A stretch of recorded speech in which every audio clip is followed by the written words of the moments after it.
हुजूर फरमाने लगे, मैंने सुना है कि इशा की नमाज पढ़ के सो जाता है और फजर तक सोया ही रहता है।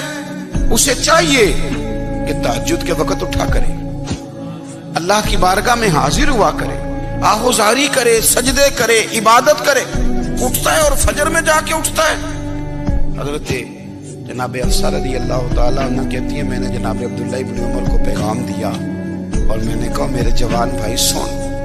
नबी पाक ने फरमाया, है तो अच्छा पर तहज्जुद में नहीं उठता, नफल नहीं पढ़ता।